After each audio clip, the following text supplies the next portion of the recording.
حقیقت عملی یہ ہے، اس بات میں شک کی گنجائش نہیں ہے عزیزان گرامی، شک کی گنجائش نہیں ہے کہ ہم ذکر مصطفیٰ کرتے ہیں لیکن فکر مصطفیٰ ابھی ہمارے ذہنوں میں نہیں پہنچی، ذکر حسین کرتے ہیں لیکن فکر حسین ہمارے ذہنوں میں ابھی نہیں پہنچی ہے۔ ابھی ضرورت اس بات کی ہے کہ فکر مصطفیٰ کو ذہنوں میں اجاگر کیا جائے، فکر حسین کو اپنے ذہنوں میں اجاگر کیا جائے۔ صلوات پڑھیں محمد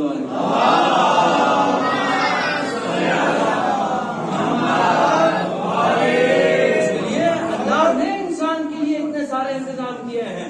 اللہ نے انسان کو پیدا کرنے کے بعد بے سہارا نہیں چھوڑا، 1,24,000 انبیاء کو بھیجا۔ توجہ کیا بات ہے، 1,24,000 انبیاء کو بھیجا، کس لیے بھیجا؟ بنی نوع بشر کی ہدایت کے لیے بھیجا نا۔ اور آخری نبی حضرت محمد مصطفیٰ صلی اللہ علیہ وآلہ وسلم کو جب بھیجا تو قرآن مجید میں بعثت رسول اکرم صلی اللہ علیہ وآلہ وسلم کے مقاصد کو پروردگار متعال بیان کرتا ہے۔ اس مقصد سے پیغمبر اکرم صلی اللہ علیہ وآلہ وسلم کو بھیجا، مبعوث برسالت کیا۔ سورہ جمعہ کی ابتدائی آیت بہت مقاصد بیان کیے، خود قرآن میں نص قرآنی موجود ہے۔ کیا سورہ جمعہ کی ابتدائی آیت، اس میں هو الذی بعث فی الامیین رسولا منهم یتلو علیہم آیاتہ ویزکیہم ویعلمہم الکتاب والحکمہ وان کانوا من قبل لفی ضلال مبین۔ جی ہاں، اس آیت میں کتنے مقاصد ہیں؟ بعثت رسول اکرم صلی اللہ علیہ وسلم کو بیان کیا گیا ہے، 4 مقصد بیان کیے گئے ہیں۔ خدا وہ بابرکت ذات کون سی ذات ہے؟ هو الذی بعث فی الامیین رسولا منهم، انہی میں سے یتلو علیہم آیاتہ، اس کا کام کیا ہے؟ اس کے بھیجے جانے کا مقصد کیا ہے؟ آیات کی تلاوت کرنا۔ یہاں رک کر کے بات کروں، آیات کی تلاوت کرنے کا مطلب کیا ہے؟ اب قرآن کی دوسری آیت کا سہارا لیں۔ جب معراج پہ پروردگار متعال نے رسول اکرم صلی اللہ علیہ وآلہ وسلم کو اتنے نہایت اہم ترین پروٹوکول کے ساتھ وہاں پر بلایا، قرآن نے ارشاد فرمایا سبحان الذی اسری بعبدہ لیلا من المسجد الحرام الی المسجد الاقصی۔ پاک و بابرکت ہے وہ ذات، منزہ ہے وہ ذات جو لے گئی راتوں رات اپنے بندے کو، اپنے آپ کو۔ اس لیے ہمیں آیت کیا بتاتی ہے؟ لنریہ من آیاتنا، اس لیے لے گئی معراج۔ آگے بتائیں کیا پیغمبر اکرم صلی اللہ علیہ وآلہ وسلم کا وہ شب، اس شب میں ہجرت، اس شب میں معراج کے اوپر جانا وہ باعظمت تھا؟ کیا پیغمبر اکرم صلی اللہ علیہ وآلہ وسلم کو اسی شب میں معراج ہوئی ہے، باقی زندگی میں نہیں؟ شاعر کہتا ہے کہ ایک شب کا ذکر کیا ہے جانے والے عرش پر، تیری ساری زندگی میں راج ہے۔ ایک شب کا ذکر کیوں کر رہا پروردگار متعال؟ اس لیے کہ پروردگار متعال نے اس شب میں پیغمبر اکرم صلی اللہ علیہ وآلہ وسلم کو ایک خاص اور مہم ترین آیت کو دکھایا ہے۔ من آیاتنا، من تبعیضیہ ہے، توجہ رکھیں، من تبعیضیہ کا مطلب یہ ہوتا ہے کہ بعض آیات کو دکھایا، ان میں سے ایک آیت کیا ہے؟ تفسیر میں ملاحظہ فرمائیں لنریہ من آیاتنا، تاکہ ہم اس کو اپنے حبیب کو اپنی آیتوں کو دکھائیں۔ آیت کیا ہے؟ مولا کائنات علی ابن ابی طالب علیہ السلام اپنے سینے کے اوپر ہاتھ رکھ کر کے ارشاد فرماتے ہیں انا آیت اللہ الکبریٰ، میں اللہ کی بزرگ ترین نشانیوں میں سے ایک نشانی ہوں۔ اللہ نے کس لیے بلایا اتنے اہتمام اور انتظام کے ساتھ؟ کہیے نا علی کو دکھانے کے لیے۔ تو ظاہر سی بات سارے مفسرین نے لکھا بھی کہ جب اللہ نے اپنے حبیب کو بلایا، ظاہر سی بات ہے حبیب و محبوب کے درمیان میں گفتگو ہوئی، تو کس کے لہجے میں گفتگو ہوئی؟ علی کے لہجے میں گفتگو ہوئی۔ ایک سوال پڑھے محمد وآل محمد۔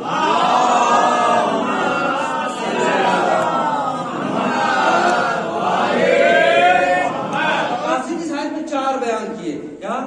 یتلو علیہم آیاتہ، ان کے اوپر آیتوں کی تلاوت کرنا، آیتوں کی تلاوت کرنا، یعنی پیغمبر اکرم صلی اللہ علیہ وآلہ وسلم نے اپنی 63 سالہ زندگی میں جو کارنامہ انجام دیا، وہ کارنامہ کیا ہے؟ دیکھیں، یا خدا کو پہچانوایا ہے یا علی کو پہچانوایا ہے؟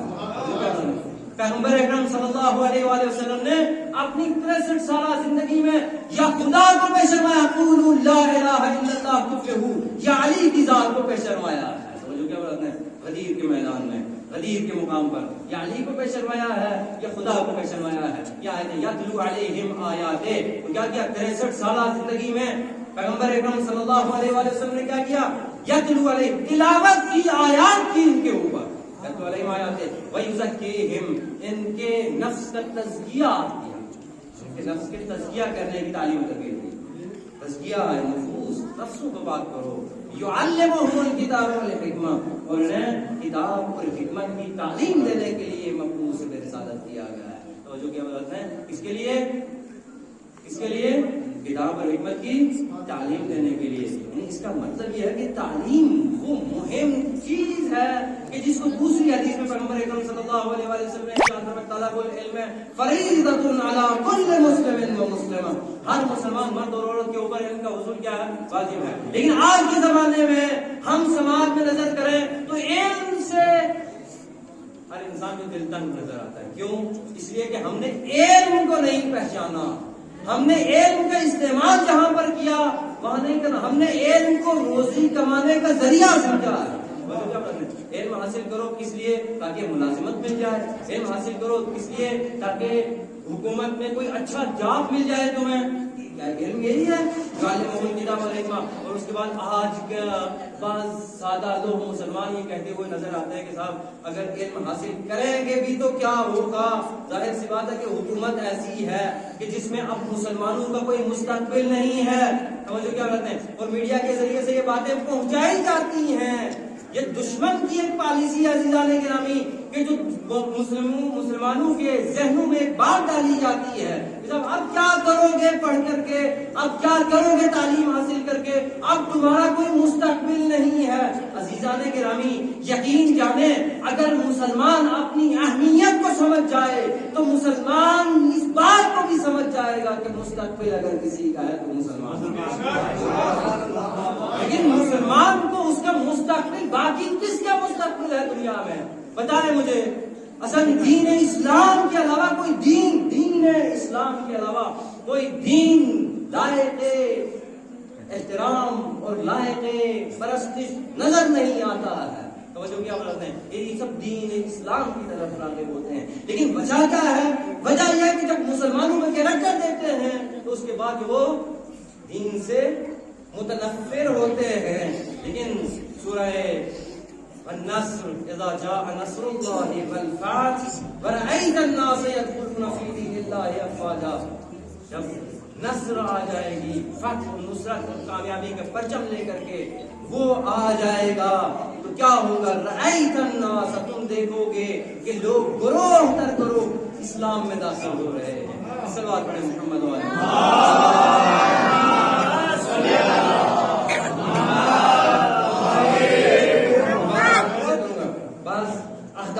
اہداف، 4 ہدف یہاں پہ بیان کیے۔ ایک چھوٹی سی آیت کا سہارا لوں گا، پوری آیت کا ترجمہ نہیں کروں گا کہ پوری آیت سورہ مبارکہ اعراف کی آیت نمبر 157 اس کا ترجمہ آپ سماعت فرما چکے ہیں۔ اس میں سے ایک ٹکا درمیان میں ایک دیا ہے وَيَضَعُ عَنْهُمْ إِصْرَهُمْ وَالْأَغْلَالَ الَّتِي كَانَتْ عَلَيْهِمْ۔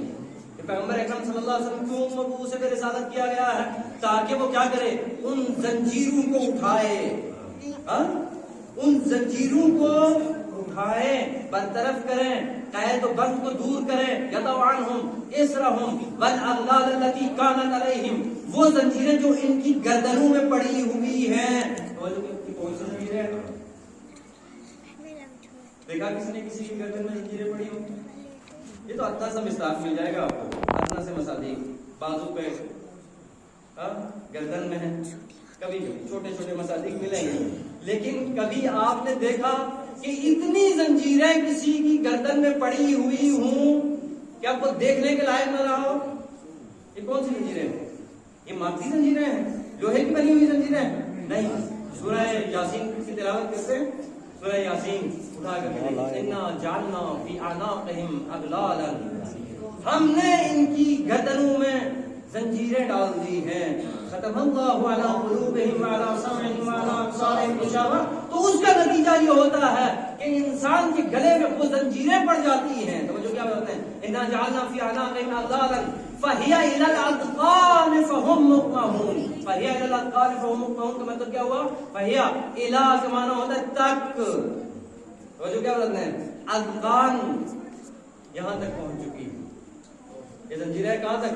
ان کی ٹھوٹیوں تک، ان کی ہڈیوں تک پہنچ چکی ہیں یہ زنجیریں پہنچ چکی۔ تو ظاہر سی بات ہے کہ جب زنجیریں یہاں تک پہنچ جائیں توجہ رکھیں اس بات کی طرف. قرآن کی آیت ہے اِنَّا جَعَلْنَا فِي أَعْنَاقِهِمْ أَغْلَالًا فَهِيَ إِلَى الْأَذْقَانِ فَهُمْ مُقْمَحُونَ. جب زنجیریں یہاں تک پہنچ جائیں تو انصاف سے بتائیں انسان دائیں یا بائیں دیکھنے کے اوپر قادر ہوتا ہے؟ دیکھ سکتا ہے؟ وہ اپنے دائیں اور بائیں نہیں دیکھ سکتا ہے.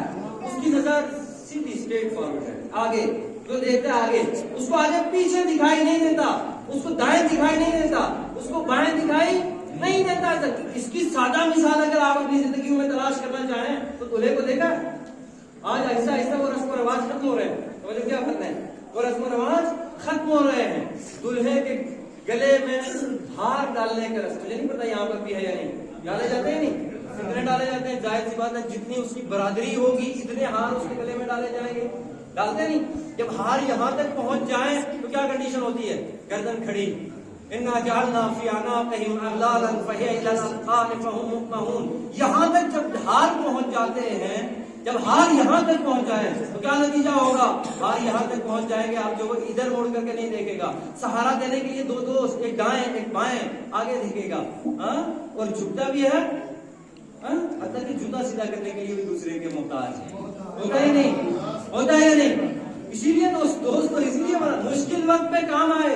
ہار, یہ ہار اس کے لیے رکاوٹ نہ بنے اور وہ کہیں گر نہ جائے گا, کیا تو توہین ہو جائے گی. توجہ کیا بولتے ہیں, یہ ہار یہاں تک پہنچ جاتے ہیں, وہ جھک نہیں سکتا. اللہ انسان کو اپنے سامنے جھکانا چاہتا ہے. توجہ کیا بولتے ہیں, جب انسان کے گلے میں ویسی زنجیریں آ جائیں تو وہ جھکنے کے اوپر قادر نہیں ہو سکتا ہے. اِنَّا جَعَلْنَا فِي أَعْنَاقِهِمْ أَغْلَالًا فَهِيَ إِلَى الْأَذْقَانِ فَهُمْ مُقْمَحُونَ. اب ظاہر سی بات ہے کہ بات آگے تو بیان کرتا کروں. آگے جب یہ دلہا راجا وہاں تک پہنچتے ہیں, بعد جب یہ رسم بھی ہوگی, جب ساس سے جو کیا ہوتا ہے رخصت ہوتا ہے, ساس سے رخصتی کے لیے جاتا ہے, اس سے اجازت لینے کے لیے جاتا ہے. جب اس سے اجازت لینے کے لیے جاتا ہے تو کہتے ہیں آپ جاؤ. جب ساس محترمہ کو سلام کر کے آؤ اور پھر نکلو اپنے گھر, شکریہ آپ کا بہت بہت, آپ نے اپنی بیٹی کو مجھ جیسے کو دے دیا, اب میں لے کے چلا گیا, شکریہ ادا کرنے کے لیے جاتا ہے. اب فطرت ایک انسان کی ہے, فطرت. دین کیا ہے؟ دین کیا ہے؟ فطرت. فطرت اللہ التي فطر الناس عليها لا تبديل لخلق الله ذلك الدين القيم ولكن اکثر الناس لا يعلمون. اکثریت نہیں جانتی. وہاں پر انسان کی فطرت اس بات پہ تقاضا کرتی, بھائی اس سے پہلے تو تمہارا ناتا رشتہ نہیں تھا, اب اس کے سامنے جھوک. اور جو کیا بات ہے, فطرت کہتی ہے, انسان کا دل کہتا ہے کہ پہلے نہیں رشتہ تھا, اب یہ تمہاری ماں ہے. جو کیا بات ہے, اور اس کے سامنے جھکو, اس کا احترام کرو. لیکن جھکے بیچارہ تو کیسے جھکے, یہ زنجیریں گلے میں پڑی گئی. جو کیا بات ہے, جھکے تو کیسے جھکے, یہ ہار جھکنے نہیں دیتے, بس آنکھیں جھکا کر کے کام چلا کر کے واپس چلا آتا ہے. قرآن یہی کہتا ہے اِنَّا جَعَلْنَا فِي أَعْنَاقِهِمْ أَغْلَالًا فَهِيَ إِلَى الْأَذْقَانِ فَهُمْ مُقْمَحُونَ. جب انسانوں کے گلے میں ایسی زنجیریں پڑی ہوئی ہوں تو انسان اللہ کے سامنے سجدہ ریز نہیں ہو سکتا ہے. دل کہتا ہے, ضمیر کہتا ہے, وجدان انسان کا مجبور کرتا ہے کہ خالق کا, مالک کا شکر ادا کرنا چاہیے. ہر انسان کے اندر حص سے شکر گزاری پائی جاتی ہے. ہر انسان کے اندر بغیر تفریق مذہب و ملت, ہر انسان کے اندر حص سے شکر گزاری پائی جاتی ہے. وہ شکریہ ادا کرنا چاہتا ہے لیکن وہ زنجیریں جھکنے نہیں دیتی. شکریہ کا مثال کیا ہوتا ہے کہ انسان اس کے سامنے سجدہ ریز ہو, اس کے لیے جھکے, اس کے سامنے جھکے. لیکن یہ زنجیریں آڑے آتی ہیں. اب یہ بتائیں یہ زنجیریں کون سی, یہ کون سی زنجیریں ہیں, یہ کون سی زنجیریں, مادی زنجیریں ہیں؟ نہیں, مادی زنجیریں نہیں ہیں بلکہ یہ فکری زنجیریں ہیں. اور جو کیا کہتے ہیں, پیغمبر اکرم صلی اللہ علیہ وآلہ وسلم کے مبعوث بے رسالت کرنے کا مقصد انسانوں کی فکری زنجیروں کو توڑنا تھا. آج کے زمانے میں فکری زنجیریں پڑی ہوئی ہیں, چاہے وہ مسئلے کے تشیع سے تعلق رکھنے والا ہو تو وہ تعصب رکھتا ہے اس بات کو, نہیں وہ والا اہل سنت ہے. تو جو کیا بات ہے, اور اہل سنت کے ذہن میں یہ فکر ہوگی کہ بھائی نہیں وہ والے شیعہ ہیں. یہ تعصب کی زنجیریں, یہ فکری زنجیریں ہیں جن کو توڑنے کے بعد ہی انسان کو واقعی معلوم ہے اسلام کی راہ کے اوپر کہاں ہے. یہ تعصب کی زنجیریں, یہ مادی زنجیریں نہیں ہیں. توجہ کیا بات ہے, اگر یہ زنجیریں توڑنا مادی ہوتی تو ظاہر سی بات ہے کسی کے لیے کوئی مشکل بات نہیں تھی. لیکن عزیزان محترم ان زنجیروں کو روایات کی روشنی میں بت کہا گیا ہے. جو کیا بات ہے, اور فکری بتوں کو توڑنا بہت مشکل ہے, آسان کام نہیں ہے. ظاہری بت رکھے ہوں تو ان کو توڑنا آسان ہے, لیکن فکری بتوں کو توڑنا بہت مشکل ہے. ان کو فکر سے توڑا جاتا ہے. اور جو کیا بات ہے, فکر سے توڑا جاتا ہے. تو فکر سے توڑنے کے لیے کس چیز کی ضرورت ہے؟ کس چیز کی ضرورت ہے؟ مجالس کی ضرورت ہے, اسلامی پروگرامز کی ضرورت ہے. اہل سنت کے ہاں اگر پروگرام ہوتا ہے تو ہم میں سے افراد کی شرکت وہاں پر ضروری ہے. یہاں پر پروگرام ہو تو وہ شرکت کریں بھائی. ہم بھی اسلام کے ماننے والے ہیں, وہ بھی اسلام کے ماننے والے ہیں. جو کیا بات ہے, جب ظاہر سی بات ہے ایک دوسرے کے ساتھ ملیں گے, ایک دوسرے کے ساتھ روابط رکھیں گے, وہ بھی مسلمان ہیں ہم بھی مسلمان ہیں, جب ان کے ساتھ روابط رکھیں گے تو جس کے ذہن میں جو زنجیریں ہوں گی اسی کی زنجیریں ٹوٹیں گی, جو زنجیریں ٹوٹیں گی. اور جب زنجیریں ٹوٹیں گی تو وہ راہ ہدایت کے اوپر گامزن ہوگا. جو کیا بات ہے, لیکن وہ زنجیریں توڑنے کے لیے بہت محنت درکار ہے. اس کے لیے کرنا کیا ہوگا؟ ایک طبیب دوار کا نسخہ پیغمبر اکرم صلی اللہ علیہ وآلہ وسلم کی شہادت کی تاریخ ہے, اس طبیب دوار کا ایک نسخہ. کیا کرو, یہ زنجیریں کیسے ٹوٹیں گی, کیا کرنا پڑے گا؟ کیا کرنا پڑے گا؟ اخلاق کو سنبھالنا پڑے گا. کیا کرنا پڑے گا؟ اپنے اخلاق کو ایسا بنانا پڑے گا جیسا اخلاق پیغمبر اکرم صلی اللہ علیہ وآلہ وسلم کا تھا. خود پیغمبر نے تو یہ کہا کہ بعثت لأتمم مکارم الاخلاق, میں مبعوث اس لیے ہوا ہوں تاکہ کیا کروں, مکارم اخلاقی کو پایہ تکمیل تک پہنچاؤں. توجہ کیا بات ہے, تو اس کا مطلب کیا ہوا؟ رسول کو ماننے والا, مصطفیٰ کو ماننے والا, مصطفیٰ کے اخلاق سے الگ اخلاق کا مالک ہو سکتا ہے؟ ہرگز نہیں. اس کا اخلاق کیسا ہوگا؟ ویسا اخلاق ہوگا جو اخلاق رسول کریم صلی اللہ علیہ وسلم. ایک سوال پڑھیں محمد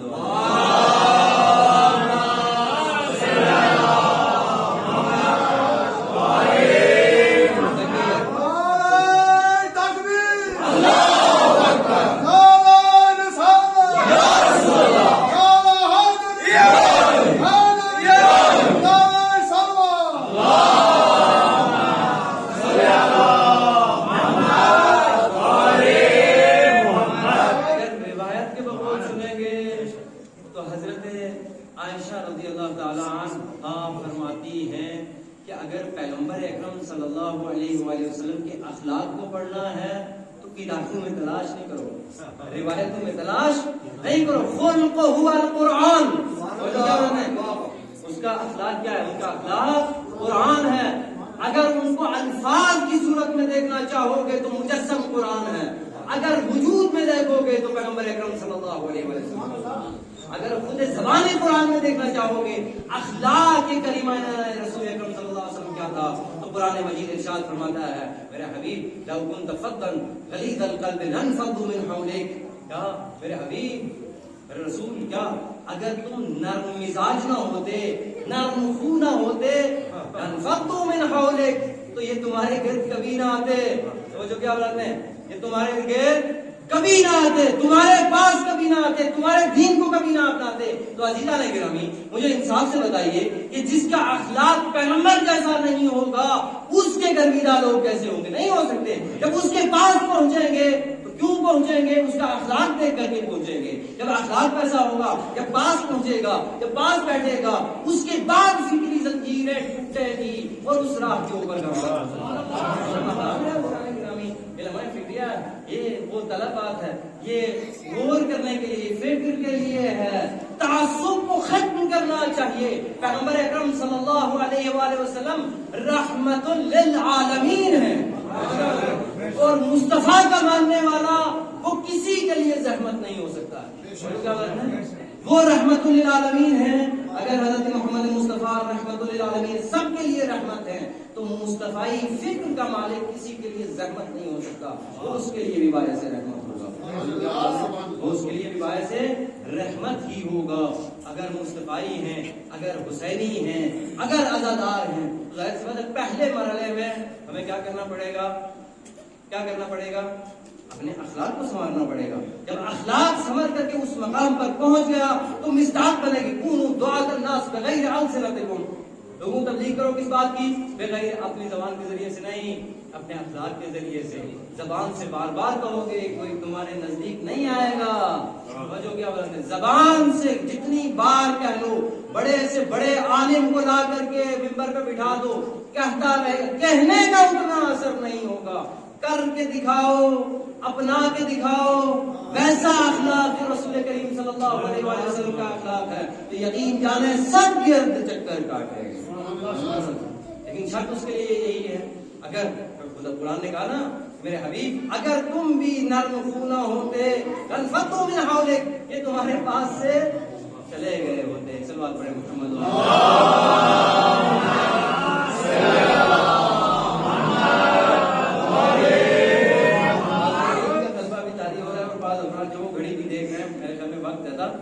گزر چکا ہے. بہرحال زیادہ زحمت نہیں دوں گا. کم سے کم حق بنتا ہے کہ جس آیت کی تلاوت کی وہ اس آیت کے ذہن میں ایک دو باتیں آپ حضرات کے اذہان عالیہ سے منتقل کر دوں. ظاہر سی بات ہے کہ یہ آپ لوگوں کے لیے بھی توفیق ہے، یہ فرش عذاب، کیونکہ قیامت کے دن جس جگہ پر انسان کھڑے ہو کر کے 2 رکعت نماز پڑھے گا وہ جگہ گواہی دے گی. کیا بات ہے، جس جگہ پر آپ نے بیٹھ کر کے محمد مصطفیٰ کا غم منایا وہ جگہ گواہی نہیں دے گی، ضرور دے گی. آپ کے لیے بھی سعادت ہے، میرے لیے بھی سعادت ہے. لیکن زیادہ 2-4 منٹ 10 منٹ اگر زیادہ لگ جاتے ہیں تو مجھے معاف کریے گا. ایک سلوات پڑھیں محمد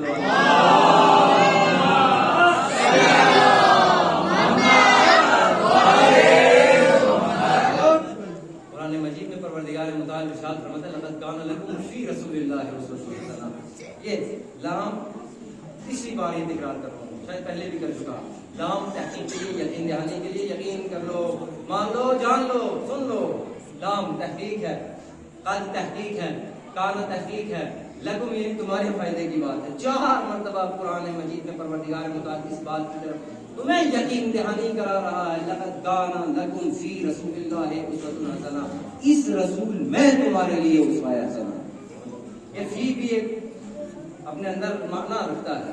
فی معنی رکھتا ہے. مثلا کبھی آپ سے کہا جائے گا کہ صاحب کیا کرو، مثلا یہ دیکھ میں ابھی بن رہی ہے نا آپ کے لیے، آپ سے کیا کہا جائے گا، دیکھ کھاؤ یا دیکھ میں سے کھاؤ، کیا کرو گے، دیکھ میں سے کھائیں گے نا.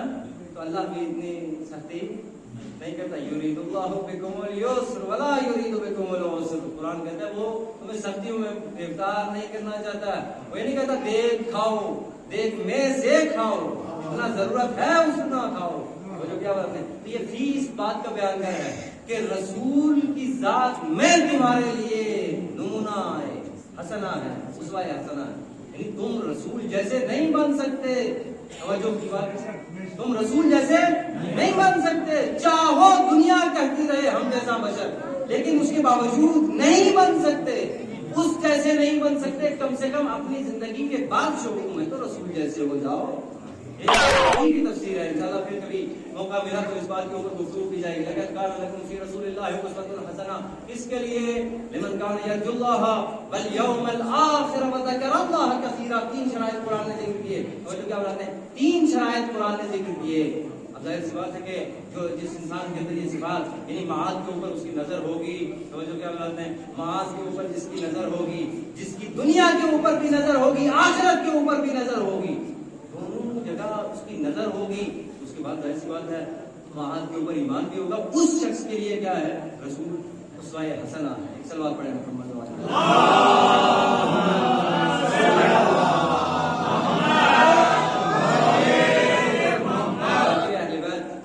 سانتی صاحب کی سفارش پر جو بات مختصر ہی کر دوں گا، چھوڑ ہی دوں گا. البتہ انہوں نے خود 3 مرتبہ ہاتھ کھڑے کر دیا، کوئی جوان بھی ہیں.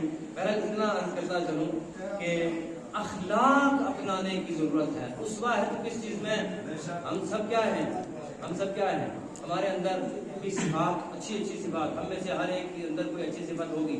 لیکن ایسی صفات کے جو تمام صفات کا مجموعہ ہو، جس کے اندر کوئی خرابی نہ ہو، ایسا کوئی نہیں ہے، کوئی نہیں ایسا. لہذا اللہ نے اس کو آئیڈیل بنایا، اسوہ حسنہ بنایا. محمد عربی کو ہمارے لیے اسوہ حسنہ بنایا تاکہ ان کی سیرت کو پڑھیں، ان کی سیرت کو پڑھیں. ابھی موضوع کلام پر میں ابھی پہنچا تھا. ان کی سیرت کو پڑھیں اور ویسی سیرت بنائیں. توجہ کیا بولتے ہیں، ویسی سیرت بنائیں. یقین جانیں جب ویسی سیرت ہوگی جو آج ایک روایت بھی پیش میں نے منڈی میں کی تھی کہ امام حسین علیہ السلام نے پوچھا مولا کائنات علی بن ابی طالب علیہ السلام سے کہ اخبرنی عن مدخلہ، ہمیں بتائیں بابا ہمیں بتائیں کہ رسول اللہ کا اخلاق کیسا تھا. حضرت عائشہ رضی اللہ تعالی عنہا کی زبانی سنا، قرآن کی زبانی سنا، وہ گھر میں کیسے رہتے تھے. امام حسین پوچھتے ہیں، جناب امیر المومنین جواب دیتے ہیں کیسے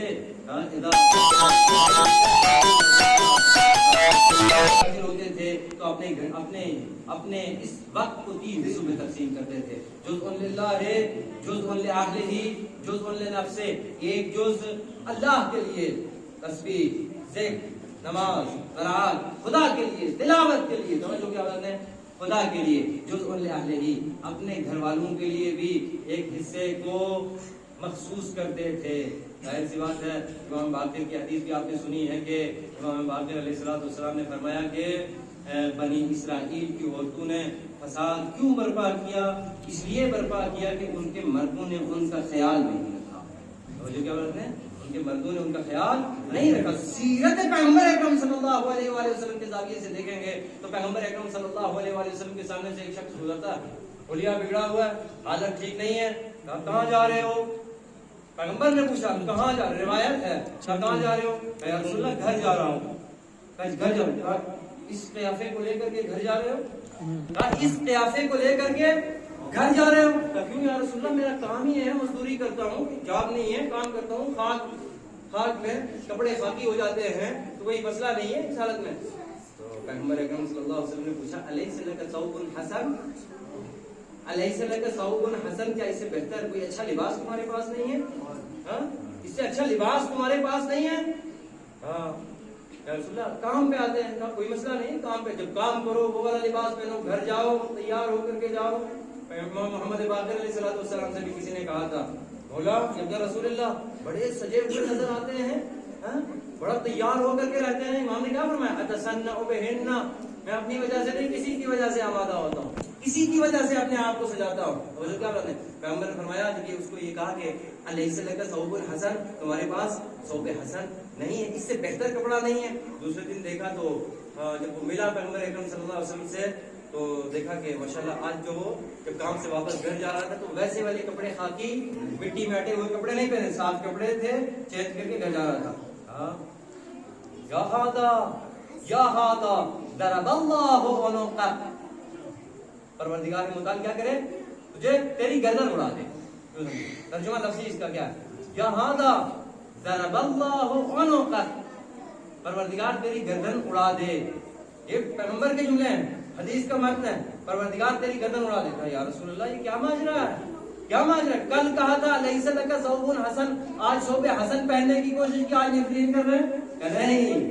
ضرب اللہ عنقک فی سبیل اللہ، اس سے بڑی دعا کیا عزیزان محترم کہ انسان کی گردن مار دی جائے فی سبیل اللہ.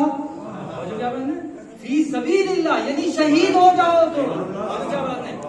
کیا ہے یعنی انسان جب اپنے خانواده کا خیال رکھتا ہے اس کے لیے گویا یہ ظاہری اعتبار سے اپنے آپ کو آرائش کرتا ہے تو پیغمبر کی اس دعا کا مصداق بنتا ہے کہ ضرب اللہ عنقک فی سبیل اللہ. صلوات پڑھیں محمد و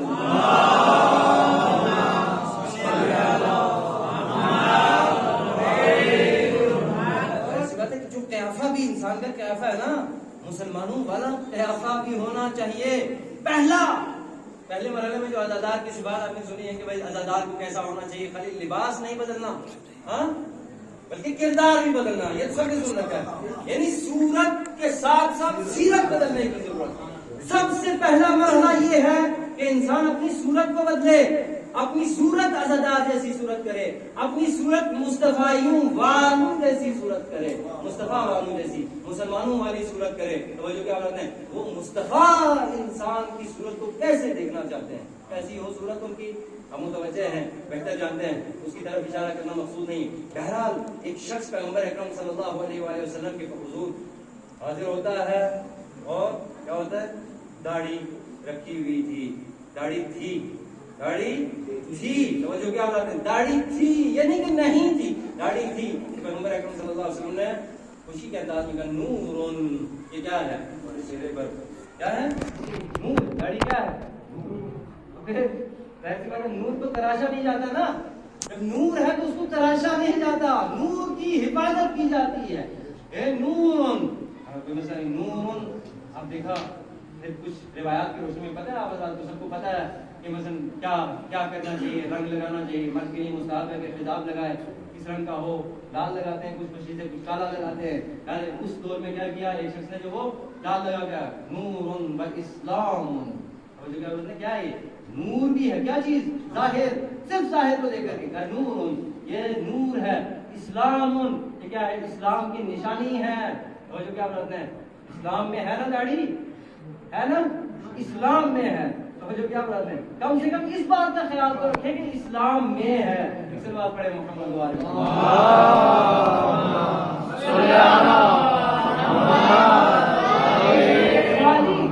اس نور اور اسلام کے انسان کی مادی زندگی کے اوپر کیا اثر مترتب ہو، پیغمبر اکرم صلی اللہ علیہ وسلم کی زبانی کیا اثرات مترتب ہوئے. نور و اسلام و ایمان. لیکن ایمان کو کہا دیکھا تیسرے دن، چوتھے دن، پانچویں دن اس نے داڑھی کے اوپر رنگ کیا ہوا تھا، داڑھی لال نہیں تھی، کالی داڑھی کیے ہوئے تھا.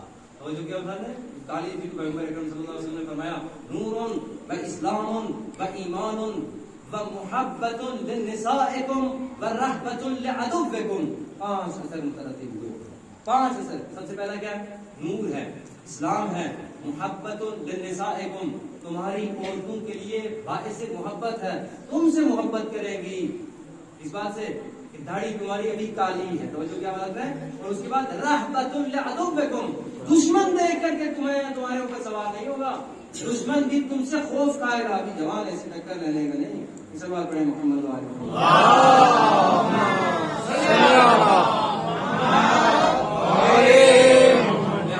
تمام کی. آج 2 عظیم ہستیوں کی شہادت کی شب ہے. اور ایک روایت کے مطابق میں نے بھی عرض کیا تھا کہ پیغمبر اکرم صلی اللہ علیہ وآلہ وسلم بھی مسموم ہوئے اور وہ بھی شہید ہوئے ہیں. اور پیغمبر اکرم صلی اللہ علیہ وآلہ وسلم اور امام حسن مجتبی علیہ السلام کی یہ زوات وہ عظیم زوات ہے کہ جو جتنی عظیم ہے اتنی مسموم ہے. پیغمبر اکرم صلی اللہ علیہ وآلہ وسلم نے ارشاد فرمایا معقودیا نبی معقودی، تو اتنی اذیتیں کسی نبی کو نہیں دی گئی، اتنی اذیتیں مجھے دی گئی. پیغمبر اکرم فرماتے ہیں جتنی اذیتیں مجھ نبی کو دی گئی ہے جو میں رحمت للعالمین ہوں، مجھے دی گئی ہیں، اتنی اذیتیں کسی نبی کو نہیں دی گئی. آیت اللہ میان جی فرماتے ہیں کہ اس کی تفسیر میں یہ بات بیان فرماتے ہیں کہ اس کی وجہ یہ ہے کہ جو پیغمبر اکرم صلی اللہ علیہ وآلہ وسلم نے فرمایا اس لیے کہ پیغمبر اپنی زندگی میں کچھ زوات کو جب دیکھتے تھے تب گریا کرتے تھے. اللہ فاطمہ زہرا سلام اللہ علیہ کے چہرے مبارک کی زیارت کرتے تھے، ان کی طرف دیکھتے تھے، آنکھوں میں آنسو ہوتے تھے. حسن نے مسموم کو دیکھتے تھے، وہ منظر دیکھتے تھے جو حسین نے مظلوم کی شہادت کا منظر ہے تو پیغمبر اکرم صلی اللہ علیہ وسلم گریا کرتے تھے. امام حسین جو کربلا میں جو 3 دن کا بھوکا اور پیاسا رکھ کر کے شہید کیا گیا خنجر سے، اس منظر کو دیکھتے تھے وہ گریا کرتے تھے. مولا کائنات علی بن ابی طالب علیہ السلام کو جب دیکھتے تھے گریا کرتے تھے. ہاں حضرت نے مظلوم کربلا ایک مرتبہ کا واقعہ ہے. ابن عباس نقل کرتے ہیں کہ حسن و حسین کو کھلا رہے تھے، ان کے ساتھ پیغمبر اکرم صلی اللہ علیہ وآلہ وسلم اہل گفتگو تھے، بیٹھے تھے اور گریا کر رہے تھے. حسن کے ہونٹوں کا بوسہ لے رہے تھے، حسین کے گلے کا بوسہ لے رہے تھے. جب یہ جویا وہ جناب فاطمہ زہرا سلام اللہ علیہا نے پوچھا بابا کیا وجہ ہے کہ حسن کے ہونٹوں کا بوسہ لیا اور میرے نام حسین کے گلے کا بوسہ لیا؟ تو ایک مرتبہ پیغمبر فرماتے ہیں میری بیٹی زہرا برداشت نہیں کر پاؤں گی، ایک وقت وہ ہوگا کہ حسن مجتبی کو زہر دے کر کے شہید کر دیا جائے گا اور حسین مظلوم کو کربلا کے میدان میں 3 دن کا بھوکا اور پیاسا رکھ کر کے شہید کر دیا جائے گا. آزادار نے مظلوم کربلا فاطمہ زہرا نے پلٹ کر کے پوچھا بابا مجھے یہ بتائیے اس وقت کیا آپ ہوں گے؟ کہا نہیں میری بیٹی میں نہیں ہوں گا. کہا کیا میں ہوں گی؟ کہا نہیں میری بیٹی تم بھی نہیں ہوں گی. کہا کیا علی مرتضیٰ ہوں گے؟ تو کہا نہیں بیٹی زہرا علی بھی نہیں ہوں گے. تو اس کے بعد جناب سیدہ نے کہا کہ بابا پھر میرے حسن و حسین کے اوپر گریا کون کرے گا؟ اجرکم اللہ. تو ایک مرتبہ پیغمبر نے فرمایا کہ بیٹی زہرا گھبرا نہیں، اللہ ایک قوم کو پیدا کرے گا جو تیرے حسین کے اوپر گریا اس انداز سے کرے گی جیسے ان کا جوان بیٹا مر گیا ہو۔ اجرکم اللہ، خدا آپ کو کسی کا ملنا نہ آئے سوائے ہمیں مظلوم کربلا کے۔ ہاں عزادار محترم، میں یہاں رک کر کے ایک بات کہوں گا کہ فاطمہ زہرا سلام اللہ علیہا سے دست ادب جوڑ کر کے ایک بات کہوں گا کہ یا زہرا، محترم زہرا، آپ نے دیکھا تو نہیں تھا یہ منظر حسن مسموم کا، دیکھا نہیں تھا یہ حسین مظلوم کے ساتھ ہوتا منظر دیکھا نہیں تھا، اتنی گھبرا گئی۔ لیکن ایک بیٹی ہے جس نے حسن مسموم کا یہ سارا منظر دیکھا، حسین کا یہ منظر 70 قدم کے فاصلے سے دیکھا۔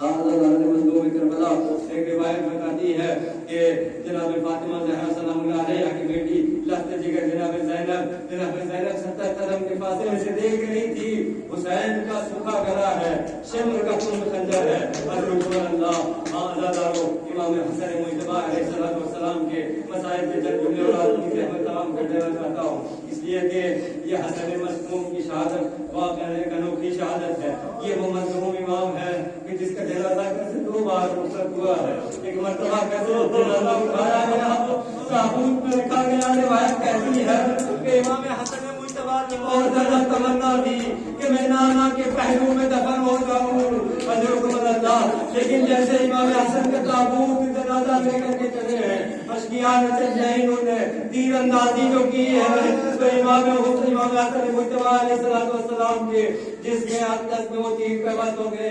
حسن مظلوم کا جنازہ دوبارہ واپس گھر میں لایا گیا۔ اجرکم اللہ، جانتے ہیں کہ جناب زینب سلام اللہ علیہا کبھی روتی ہے، کبھی گریا کرتی ہے، کبھی بھائی حسن کے جسم سے تیر نکالتی ہے۔ اجرکم اللہ، میں کہوں گا اللہ اللہ، زینب کو اس کے وقت فوج میں کیا کیا برداشت کرنا پڑے گا۔ بابا کا زخمی سر دیکھنا ہوگا، حسن کا کلیجہ تشت میں دیکھنا ہوگا، بھائی حسین کا کٹا ہوا گلا دیکھنا ہوگا۔ اجرکم اللہ، آزادار مظلوم کربلا زینب نے ایک منظر کو دیکھا جب بھائی اپنے ساتھ ہے اور یہ ذلہ زینبیہ پر 70 قدم کے فاصلے پر کھڑی ہوئی ہے اور شمر کا خنجر ہے، حسین کا سوکھا گلا ہے۔ لیکن ایک مرتبہ جب 11 محرم آ گئی ہے محترم، جب 11 محرم کو ایک قافلہ روانہ ہوتا ہے، جناب فاطمہ زہرا سلام اللہ علیہا کی یہ لاڈلی لخت جگر زینب کو ناقے کے اوپر سوار کیا گیا۔ جب دیکھا کہ حسن بھیا کے جنازے میں تیر تھے لیکن حسین بھائی کا جنازہ تو تیروں کے اوپر معلق ہو گیا ہے۔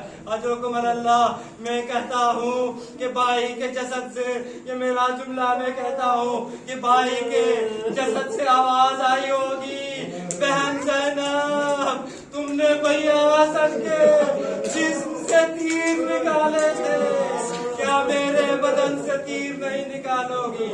اجرکم اللہ، میرا دل کہتا ہے زینب نے کہا ہوگا بھیا حسین، اس میں کوئی دو رائے نہیں، آپ چھوٹے ہو، بھیا حسن بڑے تھے، میں بھیا حسن کے جنازے سے میرے تیر نکالے، میں تمہارے جنازے سے بھی تیر نکال دیتی، لیکن کیا کروں، بے کسی کا عالم یہ ہے کہ میرے ہاتھ پشت گردن بنے ہوئے ہیں۔